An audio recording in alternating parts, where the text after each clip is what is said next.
All right. Welcome, everyone. My name is Frances Baguette. I am the operations lead here at Women Talk Design, and I'm very excited about this event. Welcome to Why I Speak, celebrating Black speakers in the Women Talk Design community. At Women Talk Design, we believe that when you allow yourself to be visible, whether it's through speaking, writing, art, wherever you choose and however you choose to put your ideas out there, you're giving permission to people who see themselves in you to do exactly the same thing. Why? Because representation is everything. So in celebration and in honor of Black History Month, we have brought together 3 incredible Black speakers from our community who are doing the thing. They are making their voices heard in many different avenues. And tonight we're here to celebrate and learn about their journey, their experience as speakers, and what they are working on now and what they're looking forward to in the future. Our hope is that you will walk away tonight feeling inspired, encouraged to share your voice. We'll start off with some questions from me and have a conversation, and then we'll open it up to the audience for questions as well. What I'll ask for you to do is to put your questions in the chat. We'll be monitoring the chat, and then towards the end, we'll go ahead and we'll open it up, and I'll go in the order of the questions in the chat. We will do our absolute best to answer all of your questions. And without further ado, let me go ahead and introduce our speakers. So first we have Lisa Dance. Lisa Dance is a UX designer and founder at Service Ease, a consultancy that helps businesses and nonprofit organizations be easy to do business with by using user-centered research and design. She provides internal teams with workshops and trainings on ethical research and inclusive design. Next, we have Natalie Dunbar. Natalie is a UX-focused content strategist with unique skills as a content writer, user researcher, journalist, author, and social scientist. In July of 2022, Natalie published her first book, From Solo to Scaled, Building a Sustainable Content Strategy Practice. And then last but definitely not least, Dr. Delia Grenville is a senior executive leader, process-driven change agent, large-scale technology change and business innovation strategist with more than 25 years of experience in high-tech roles. Outside of the corporate world, Delia is a Tedx speaker, proud publisher, and author of the book Rants and Ramblings on Life and Wellness, and host of the To Live List podcast. Please join me in welcoming Lisa Dance, Natalie Dunbar, and Dr. Delia Grenville. Awesome. Thank you so much to all of you for being here. I'm super excited, ladies. Thank you so much for joining me and taking part in this event. And we're going to get started right away. We're going to go with our first question, and we'll start with you, Lisa. And then we'll move on. Lisa, you can answer the first question, then move on to Natalie, and then to Delia. So the first question, how did you get started public speaking? Let's just go from ground zero, right? How did you get started public speaking? Well, I got so mad that it was like it's something inside of me. I wanted to say something. I had been seeing issues around technology and felt I needed to say something. And in fact, I read this book, Automated Inequality, How High-Tech Tools Punish, Profile, and Police the Poor. And that just really encouraged me to, like, you have a perspective on this. I'm not hearing people talk about it. And so when a local design group was having lightning talks, I put my hand up, even though I thought my voice was very quiet, and said, I'm going to say something about it. And that's how I started in 2019. So, yeah. Awesome. That's wonderful. Natalie, how about you? I attended a conference back in 2010, I think it was, and filled out the evaluation after the conference. conference, and the conference organizers asked me if they could call me to talk more about what feedback that I had to give. It wasn't an awful experience, but it wasn't exactly what I thought it was going to be. And by the time I got finished laying out what it was that I thought I had signed up for, they were like, would you like to come back and speak at the conference next year? Awesome. That was in 2010. And I kind of took a break until after that talk, which went well until about 2015. And then a friend of mine was like, hey, I need somebody to co-present at a local meetup. And then not long after that, Danielle found me on LinkedIn, and it was a similar talk. It was a talk about talking about speaking at conferences, and here we are. That's awesome. And for those of you that don't know who Danielle is our CEO at Women Talk Design, and she actually is here at the event today. And Delia, I'd love to hear your story as well. Yeah, and I hope that you can hear me. Can you hear me? I can hear you. Yeah, absolutely. Awesome, because I've been having different mics and stuff turn themselves on and off. I think I'm going to be, for the people who can relate to this, I have been talking probably since I can talk. And, I come from a family of 3 girls. I'm the eldest, immigrant parents to Canada, and I had to be a representative since I had to be a representative. So I was talking before I knew what public speaking was. It was necessary. My mom really believed in teaching. She was a teacher in her former country, and so she would leave me writing prompts. She left me and my sister, all of us were left writing prompts because, if many of you in my generation know, we were latchkey kids, so they had to have something for us to do.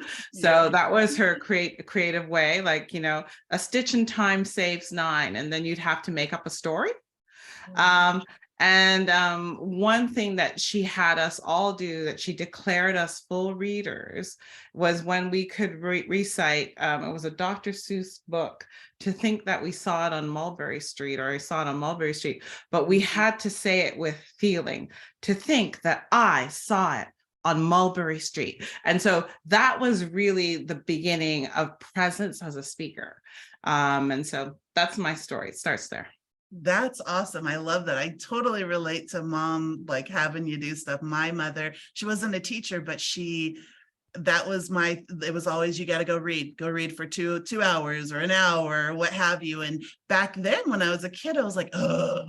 And now I'm like, I fly through books all the time and I love it. So moms kind of know best, right? They do. And just before we go on, I want to make sure that my name is Delia, like let's make it Delia. I'm sorry, I apologize. No worries. So let's start with you, Delia, on our next question, actually. What are other ways that you've been visible and shared your voice in addition to speaking? For those of us who have been on campuses where it's,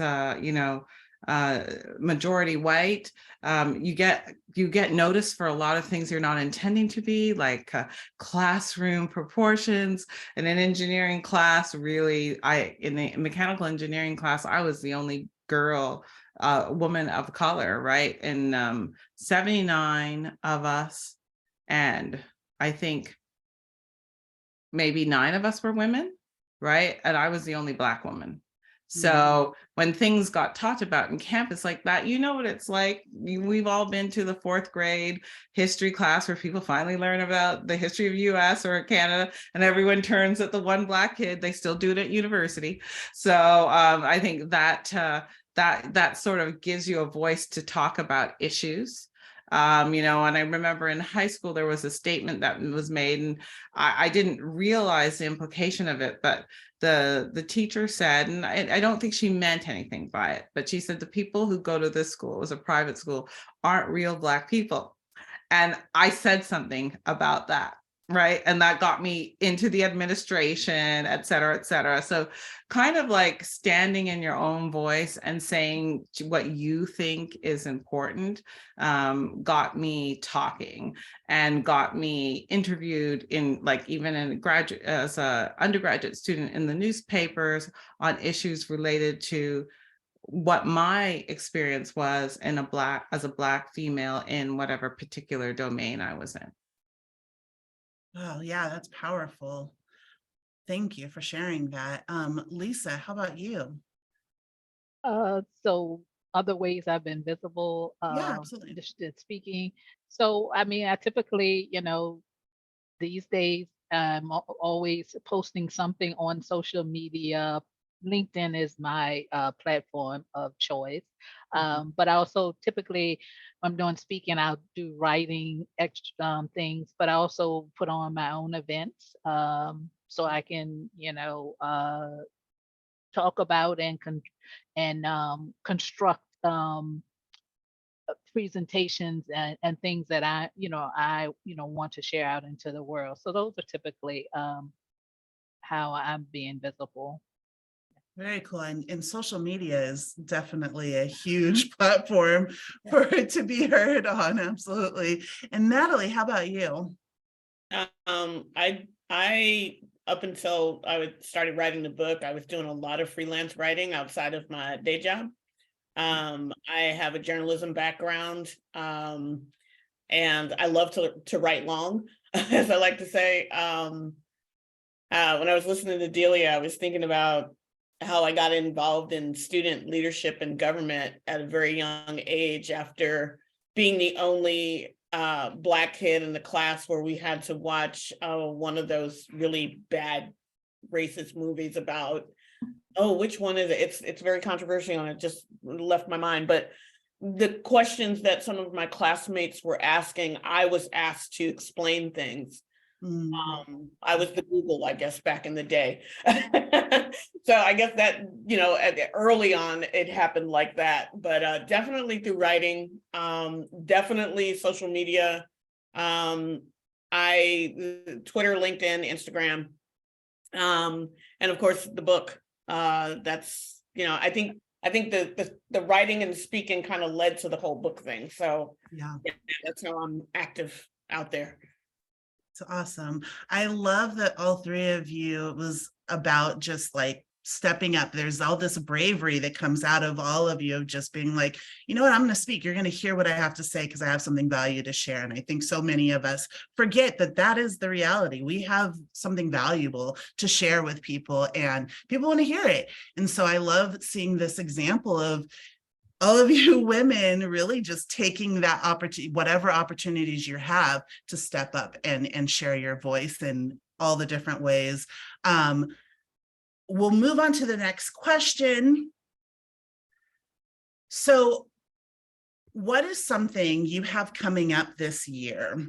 A project, a speaking engagement that you're super excited about? And we'll start with Natalie. Oh no.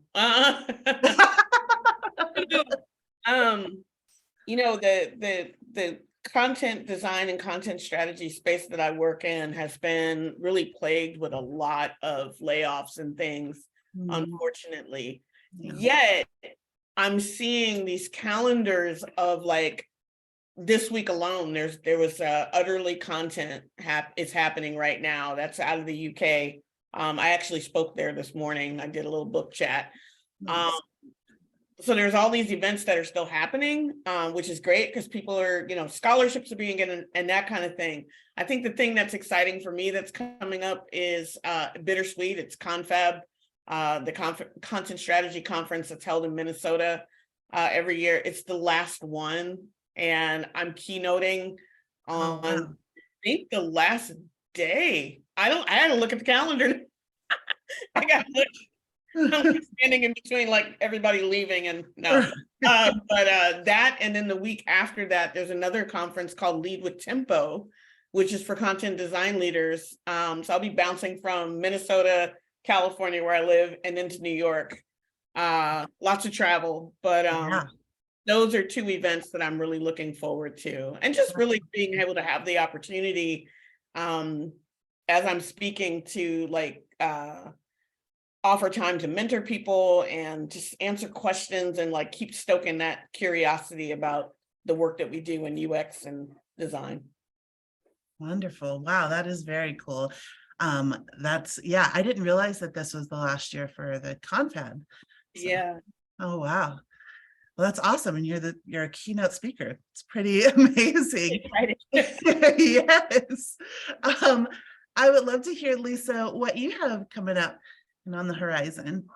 Well, I'm going to continue my roadshow of Stop Making Flawed Products, which I present my 3Q Do No Harm framework for product teams to help them, if they haven't started having the conversation about identifying harms that your product could cause, then this framework is part of it. But I also have some research projects that I'm excited about. So one is I really have been wanting to dig in and do some research around people being first generational to high income and how they build wealth, and our financial advisors and banks and all kinds of financial services, how they are serving them. That's something that interests me, and so that's a project I'm pursuing as well. And then I have a new presentation, and Danielle knows because I've been working on it. It's about how unusable technology is. I mean, we talk about a lot of great things, but you can have one small, simple thing spiral into weeks and months of agony trying to get it resolved. So I want to bring that discussion to the forefront. At the same time that we're championing AI so much, we still are failing at the basics, and so I want to get that conversation going and have a road show on that as well, because I think a lot of leaders need to understand that as well. They're putting millions into AI, but you can't sometimes get a payment to go through, and it takes you 2 weeks to get the issue resolved, and your money is in a limbo and all that. So those are sort of like my passion projects that I'm trying to pursue this year. That's awesome. Wonderful. And Delia, how about you? I have several. I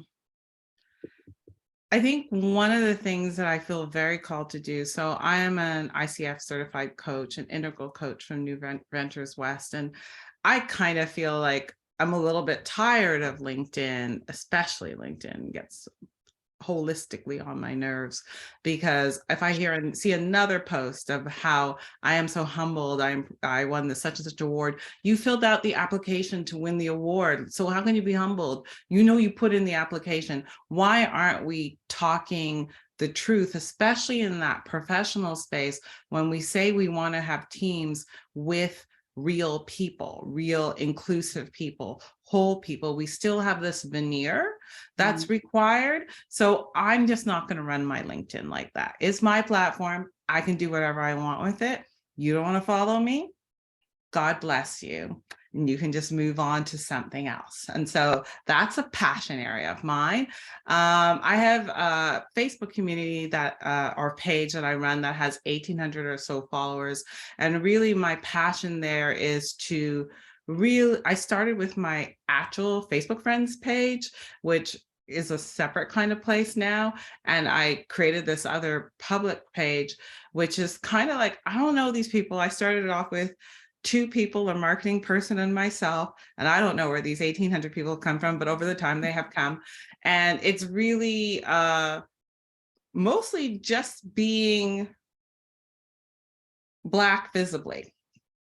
And by that, I mean, like, posting real things, like about the snow, about my husband giving my son a fade, my husband's white, all kinds of crazy stuff. So, I mean, and people follow it. And I think we have so much division in this country, mostly because a lot of people don't know people like us. And so they need a way to know us. And I'm happy to provide that way, because I'm also trying to protect the safety of my son. Because I believe if people recognize, this something I believe since I grew up in Canada, if people knew that we were people, that maybe mean things wouldn't happen. I believe that as a little girl, and now I'm not a little girl and I have a voice and I can do that. I have a podcast, To Live List. You mentioned that. And that's getting up and running, and that's really fun. I mean, it's a fun way to express yourself, to share. I always wanted to have a talk show. Technology has allowed us to have a talk show. So if anyone's interested and checks out the podcast and wants to be on the podcast, always feel free to email me about that. So those are kinds of things that I have in the hopper that are self-generated. Awesome. I love it. I'd love to kind of dig in a little deeper on an individual basis. So I'm going to start with Natalie. And Natalie, I'd love to hear about why you decided to write a book. What was, I know that you said it kind of came from speaking, but what made you go, okay, you know what, I'm going to do it. I'm going to put pen to paper and make it happen. So I have to be totally honest, it was not a decision that I made. Okay. I was introduced to the publisher. When that introduction happened, I thought, oh, Rosenfeld Media, they put on conferences and, they do workshops. So I thought, we were having a conversation about me doing a talk. Obviously, that was not the case. Writing a book was not. It's something that I wanted to do since I was 8 years old.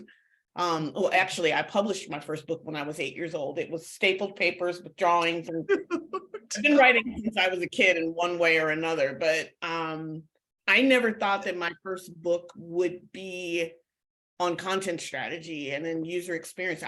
That just was not something that I sought to do. But once I started doing it, it felt like, all right, okay, this feels natural. Yeah, it was a great experience, and I'm really glad I did it. And I can't believe that I'm going to say this out loud, but I would do it again. Ooh, all right. So we should keep our eyes out for another book. Nice. I love it. And I'm going to ask the same question of you, Delia. Okay, you're gonna have to repeat the question because I was so busy with Rosenfeld Media and all my good memories of that. No worries. Well, how did you decide to write a book? What made you put pen to paper? Oh my gosh, how can I not answer? Y'all, I'm gonna show this to you right here. I printed out my Facebook post after 10 years, and I was writing a book. I didn't know that. Oh, wow. And so I decided, a friend of mine who read the post, because a lot of people read it with their Sunday morning coffee, said, you should stop giving this to us for free. Oh my gosh. And I go, what? I love I'm writing out of, it was something that I needed to express, like you said, Natalie, that was just living inside of me. So there was a conversation I was having with all of them. And she literally would shame me and say, you need to put this in a book. So I thought, let me print it out. And I printed it out. And my husband said, Kinko's wants to charge $85 for what you printed out. And I go, that's so mean of them. I go, pay them. And they go, they want to know if you want it bound. And I go, bound? Why bound? I didn't even put page numbers when I printed it out. There's 581 pages. My daughter said she would label it for $10. And I go, oh no, don't do that. My husband said, pay her the $10. Oh my God, what's wrong with you? But it was a real reckoning to me because I did not know that I had written that much. And so not all of it became a book. I hired an editor to go through it, and it was reduced to this. And it's from there that I picked part of the first manuscript, and there's a few manuscripts in there. So there was a lot of content design work that I couldn't have done. It needed another reader to go in there and say, this is worth it. This is an idea. And then she did all the, it was a UX agency. She did all the grouping into topics. And then from there, we moved into what the book would be. Very cool. I'm going to follow up because you have a podcast as well. So I know I have a niece, she's still with us. I have a niece that had a podcast as well. And I know why she started hers, but I'd love to hear what made you decide to use that medium to share your voice. I always wanted to do it, right? But I was putting it off forever. And then this summer, I was doing an interview about the book, someone who was interviewing me about the book, and it didn't record properly live. And I thought I'd made this promise to the Facebook community, the 1,800 people to hear this interview, and it didn't happen. So I recorded a recap of the interview, and I was like, oh gosh, this is amazing. So, and that sort of got me started in the process of telling a story in sort of a radio kind of format. And I love podcasts. I don't know many of you who've gone, going through the pandemic, but it's sort of nice, that continuation when you go through go on the radio and then you go to the gym and it's like the same storyline that's happening, right? And you're not having to, you go, oh yeah, I'm gonna hop back into that story. So providing content in that way, because I consume it, has been really sort of fulfilling for me. That's amazing. I love that. I'm going to pause just for a moment, just to remind our audience that we will be opening up for questions from the audience. And I'll just ask that you put your questions in the chat, and then I will go in the order that they are in the chat in just a few minutes. So please think of your questions, pop them in the chat, and then we'll take questions from the audience in just a few minutes. And as people are thinking of their questions, Natalie, I'd love to hear what it was like to deliver your first public workshop. It was absolutely terrifying. Oh. I kid you not. I don't know what it was, because my first workshop was based on the book. I think it was probably my publisher asked me about doing a workshop before the book was even done. And I'm like, no. And my editor was like, no. But it was the opposite of what I thought. And I did get a lot of guidance. I was like, what am I going to talk about for 3 days? It was like 2 4-hour segments and a 3.5-hour segment on the last day. Like, I didn't want to just repeat what people could read in the book. How do I make that interactive? Like, how do I make it interesting? I kid you not, I did not shed any tears while I was writing the book. I cried about the workshop. I don't know why. It was different than putting together a talk, I think. Sometimes I will put together a talk from an article that I've written, or I'll see that there could be an article from a talk that they reciprocate. But workshop, I was just like, okay. And then I teach yoga. I did until I went on hiatus because of the book thing. So it wasn't that it was teaching, it's just like, how do I keep people interested over that period of time? And like, I started seeing the people that were signing up, and I kind of freaked out. It ended up being a really awesome experience. I lived to tell the story, and I would do that again too. So I have a follow-up question to this. What's one thing you learned from that experience?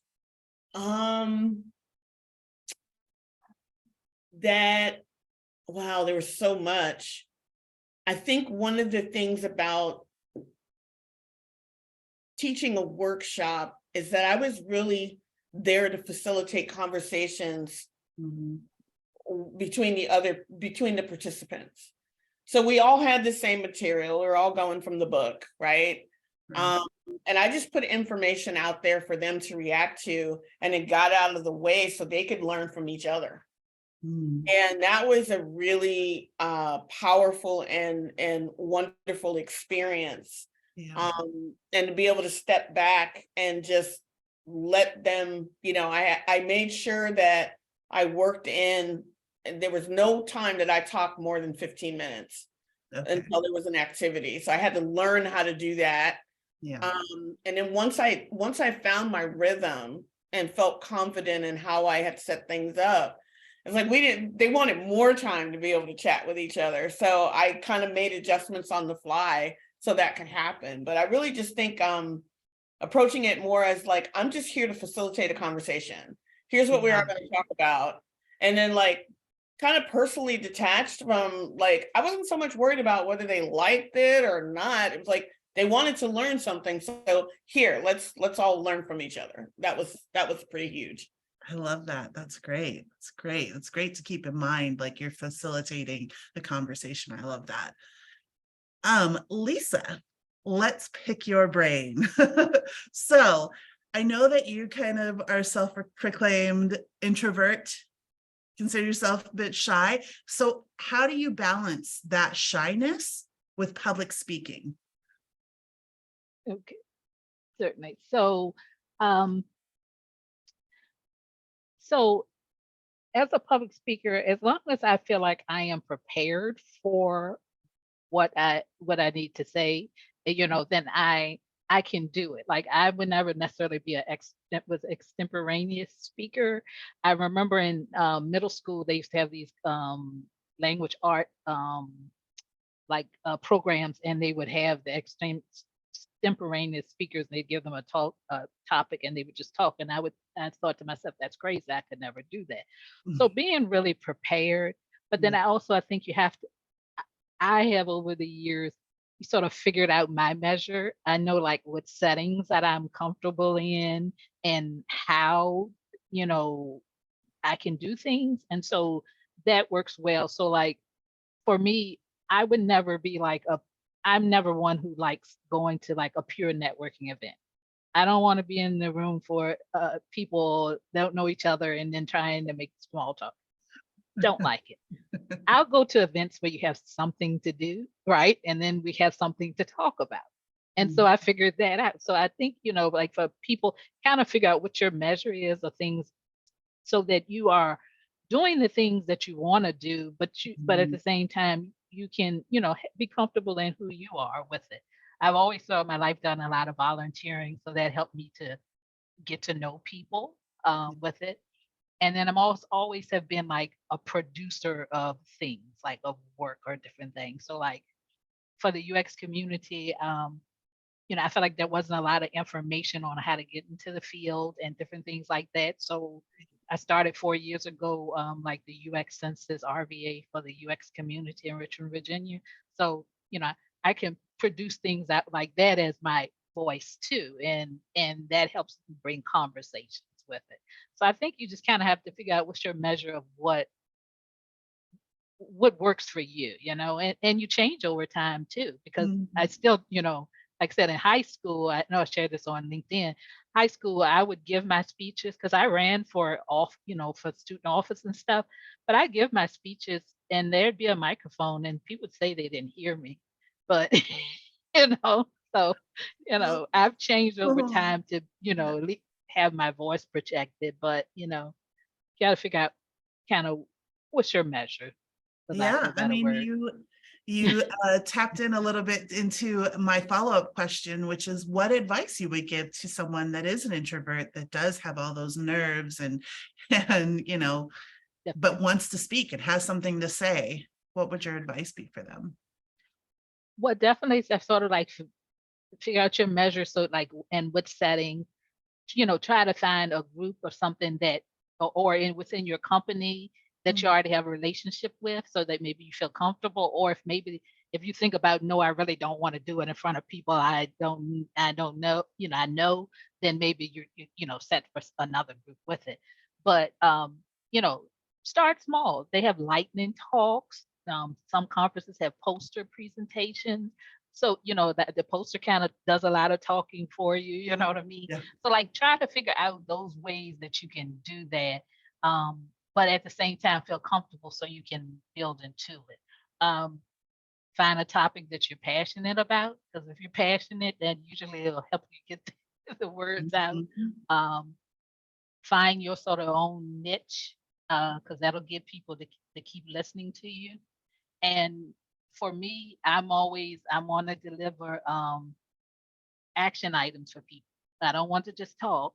I want you want to be something else that I'm delivering for you afterwards. And then I think that helps you people enjoy your what you have to say a lot better Yeah. too, because you're giving them something. So those are The my sort of takeaway, yeah, takeaways. absolutely. Yeah. I love it. That's great. Thank you so much. I have one more specific question to Delia. What was it like to deliver your talk for TEDx? What did you learn from that experience? Hashtag be careful what you ask to manifest in the universe.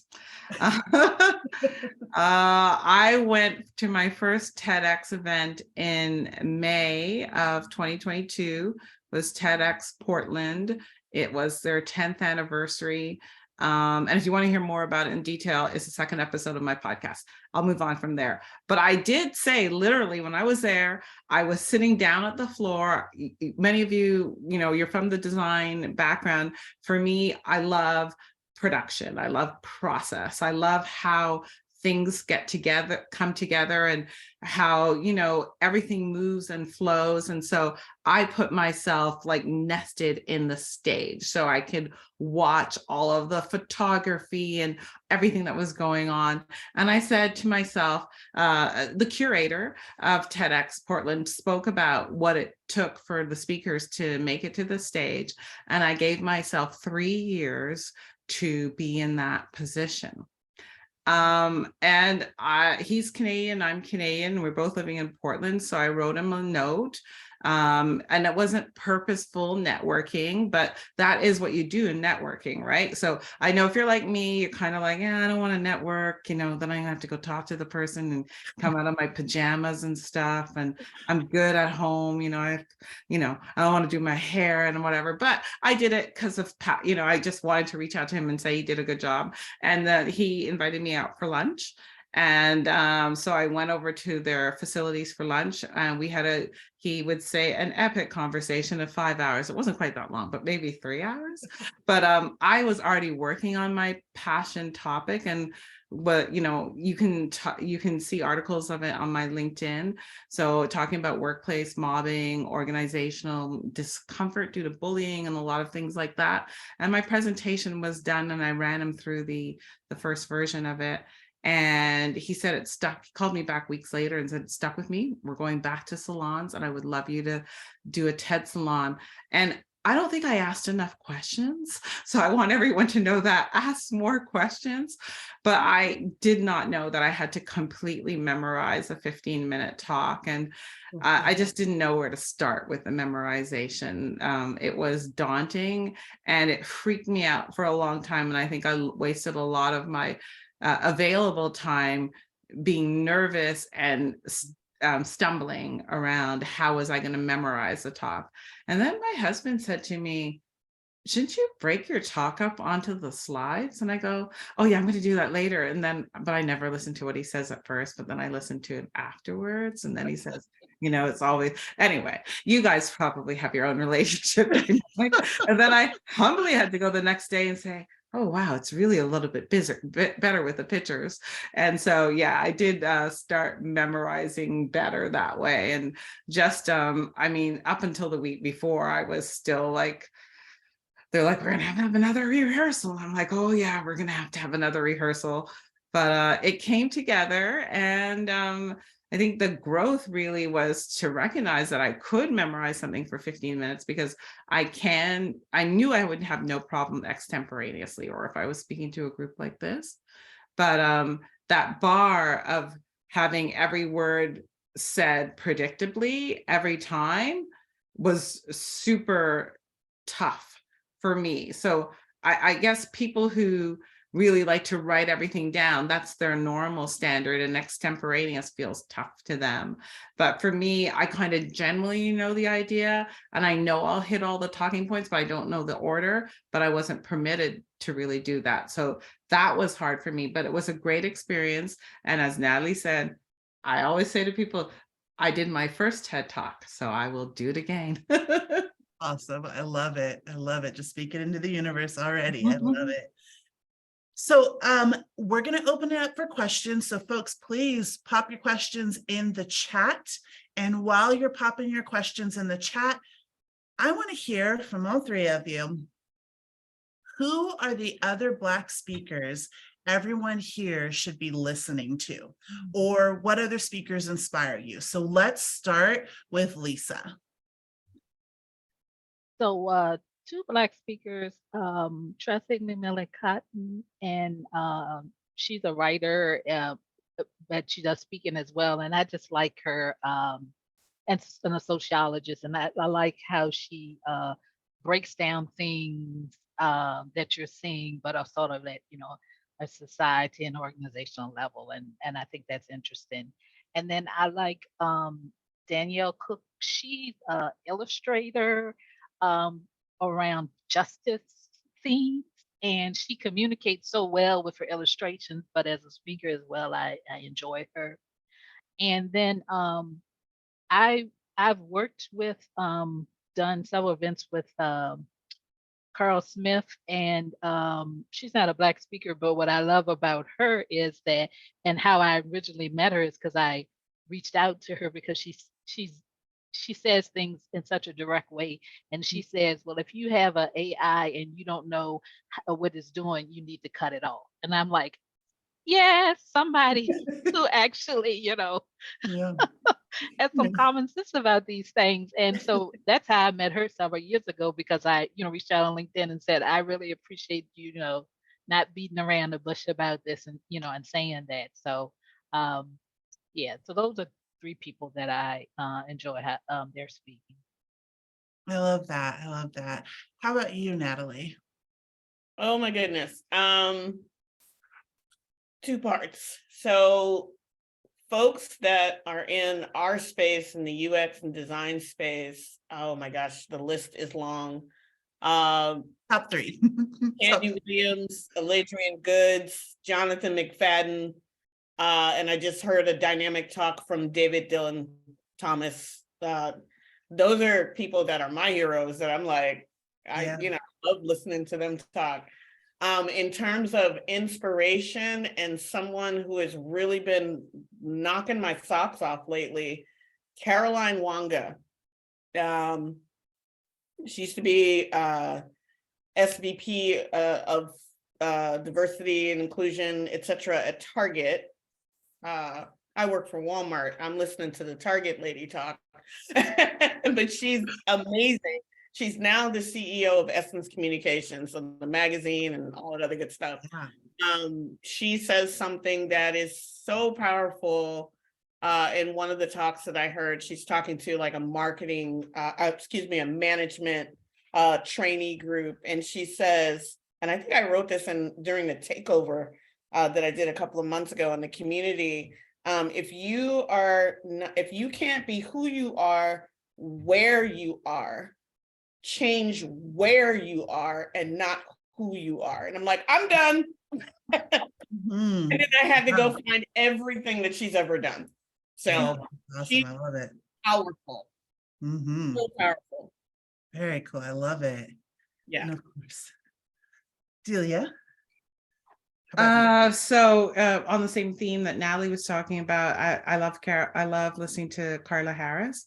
I've had the privilege of her even coming and facilitating something at work, which was great for the execs. And that is the theme, right? That same thing. Like she was being, I think Morgan Stanley and Wall Street, and hiding herself, and trying to be golf and all that. And she's a church girl and she sings in the choir, and it was necessary she sang in a meeting once, she did what her whole self. And when she started bringing that person to work, then all amazing things happen. So she tells that story in a lot of places. And I think as a Black woman, she's going to be one of the, when we look back in this generation in terms of wealth and change and whatever, one of the top leaders. And I think telling that true story along the same Ian Levan's lines of call a thing, right? I think a lot of times we are not calling a thing in this community of Black women. And, and then we are also frustrated that things are not moving ahead, yet we are conforming in ways that, of course, things can't move ahead, because when someone's stepping on your toe, you need to tell them that it hurts or to get off, right? And so we are not taking that responsibility. So I gravitate towards speakers that are helping to answer the whys around the fear, around the shame of it. So, Brene Brown, she does a lot of shame stuff. But and there is a lot of shame in us admitting that, this is not right for us right now. A lot of people think it's courage, but it's also, but what holds us back is the fear of saying, if I say that, then what am I saying about myself? Am I truly not of value? Am I a weakling in some way? Am I, exposing myself? I don't believe in imposter syndrome, although I've experienced it before, but I think it's too cliche now. I think there's something deeper that goes on within us. And it's, in my mind, it's not the imposter. It's completely different. It's actually the truest part of ourselves, but was never nurtured or taken care of, because many of us had parents who didn't know selves were part of children. They just knew children were children. They're like, is there a little being in there that's going to grow up to take over the whole soul? But anyway, TED Talks. I like TED Talks. I saw that they use them a lot with my kids in middle school and so on. And I think that you can really, get to a lot of speakers in our domain area, as well as women's issues, as well as racial talks, and also people who fit all the criteria and are talking about nothing like that, and get to enjoy snippets of what they're going to say and get new ideas from that. So those are places where I look for speakers. Awesome. I love it. I love it. We do have some questions in the chat, so I'll start off with our first one from Natalie. Natalie said, thanks for sharing your experiences. This has been fabulous. Yay, I'm glad you're enjoying. So we've touched on both writing and speaking. I'd love to hear more about how each of you approach structuring a talk and how that's different from your writing process. So let's start with Lisa on that question. So structuring a talk, I'm always about, I want to give some action items at the end. So that's like driving me, and then that main core theme. I don't do like post-it notes for it. I tend to write it out by hand, because that connects with my brain a lot better. So write that a few times with my brain before I put it into, like my deck or something like that with it. But versus writing, I would love to do more writing, because when I can get it out, people have said that that's really good, but it takes a lot out of me to kind of get to that point, because I edit myself to out of extinction with writing. So that's been my challenge on doing a lot of writing. Yeah. So. Thank you. And for you, Natalie? This is a tough one for me because the two are so connected, but I think what happens, as I said earlier, it's kind of a reciprocal process. I think sometimes I'm writing long about something. I might be writing an article that's going to be published online, and I'm going deep into research and, my quotes and this and that. And when I have to step back and start thinking about how do I want to break this up, to make it more readable, so that I'm not overwhelming the reader without, introducing some kind of visual element or whatever. Right. When I start to look at those subheadlines and different things, I'm like, this is a talking point. This is something that I could actually pull this out of this article and maybe, bring this to create it into a talk. And then sometimes, like I said, it happens the other way around. Also, the basic things of knowing the audience. There are conferences out there like Confab and all these other things that are very well established. So there's a kind of an overarching theme. There's an expectation of who's going to be in the audience and what they want to hear about. And I try to go back and look at previous years' talks if they're there, to avoid pitching something that somebody's already talked about, but also to kind of just get a feel for like what people are interested in. Yeah, I But love that. That's smart. Yeah. I do a lot of like, I call it social listening. Sometimes it's on social media, but sometimes just when my son was little and he would write papers, I used to say, the research will write the story for you. So whatever thing I'm interested in, whether it's for an article, for a talk, that research helps me frame whatever story I want to tell. And then I tell a story. That's kind of how it comes. I love it. That's great. That's great advice. Thank you so much. I like that line. Yes, me too. So I'm gonna steal that one. Delia, how about you? So this was a question I asked myself in the opening of my book, and I talk a little bit about it there. For me, technology changed a lot about how much I write and how I write, because somehow it became less intimidating to write on this size little screen as opposed to writing on a big piece of paper, because I knew I could write a text, right? And so it was like, oh, sure, I can say this.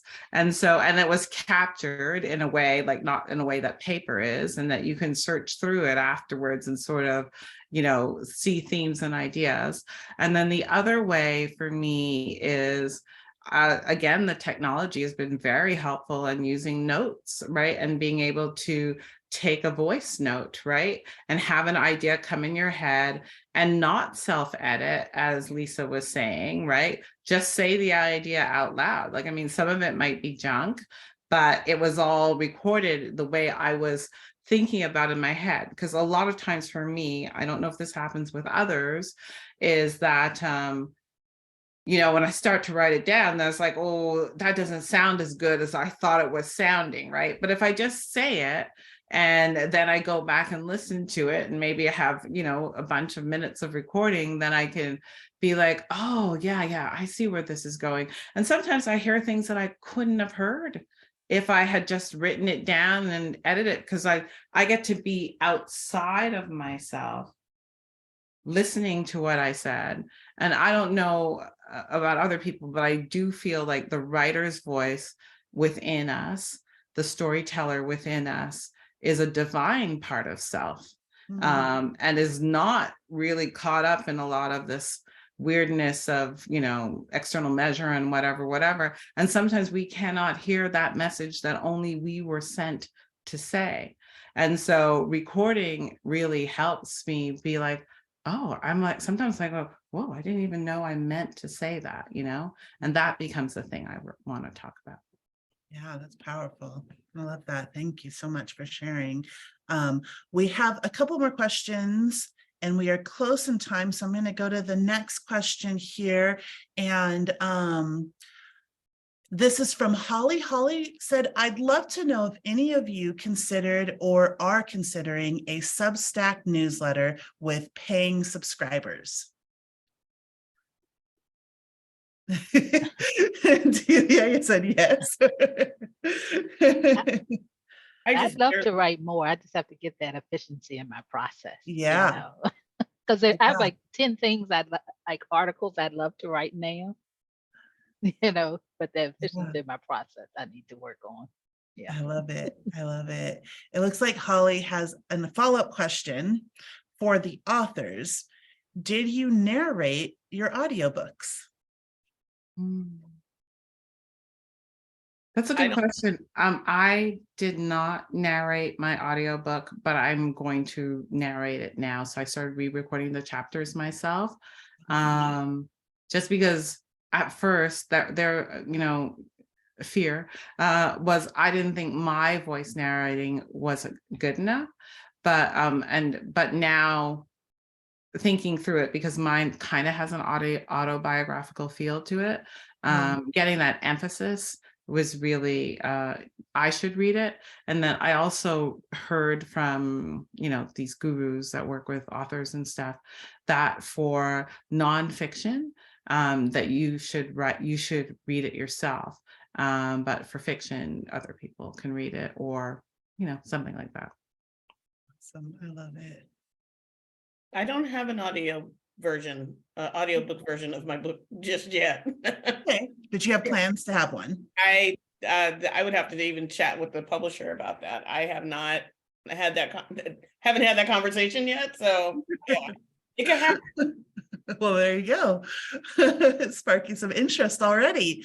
Awesome. Well, thank you so much, folks. It is towards the end, and so I do have one more question for our speakers, but I'm also going to share in the chat a link to our feedback survey.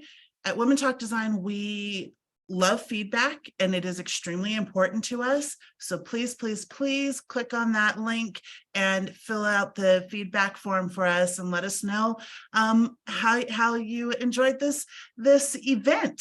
So our last question for all of our speakers is, what is the best speaking decision you ever made? And we will start with Delia. To get past the butterflies, because everyone has them, right? And so to get past the butterflies, and then to forgive any flub ups, because everyone has those too. I love that. Love that. Show yourself some grace. I love that. And Lisa? Taking that first step and doing the first one, even though, I didn't know if people were going to hear me, but taking the first step. Yeah. Yes, thank you. And for you, Natalie? I'm going to put a different spin on it. I'm going to say the best decision I've ever made is to turn down speaking opportunities that just didn't sit well, whether it was my values, whether it was the organization. Sometimes it's just a gut feeling. Yeah. And knowing that, and this is not necessarily about just getting paid. It's not that. It's just, do I want to go back later on and have to explain why I gave a talk to an organization? Now, people will change and organizations will change. But if I had a feeling at the very beginning, this is not what I should do, I don't do it. And I'm okay with it. And usually every time there'll be something else that the universe will be like, this is the thing that you should be doing. I'm like, okay. Yes, I love that. Yes, trusting your gut. You got to trust your gut in life. And yeah, absolutely. Well, I do want to say thank you to Lisa Dance, Delia, and Natalie. I do just want to say thank you so very much for being in this conversation with me, chatting and sharing your experience, your wisdom, your projects, everything. We will follow up with an email, and I'll make sure that we have links and information of how you can get books and where you can follow and listen to podcasts and all the things. I'll make sure that that's all in there for you. And I'll also make sure that we have that list of speakers that we spoke about that y'all should be checking out. But I just want to say thank you to everyone that has joined us. Thank you very much for joining us. Thank you so much to our speakers, and everyone, please have a wonderful night. Thank you, Frances. Thank you. I mean, you were fantastic as a Absolutely. Thank you so much. Y'all made it easy. Thank you. I enjoyed hearing everyone's story. So it's wonderful. Absolutely. Me too. Thank Me you. too.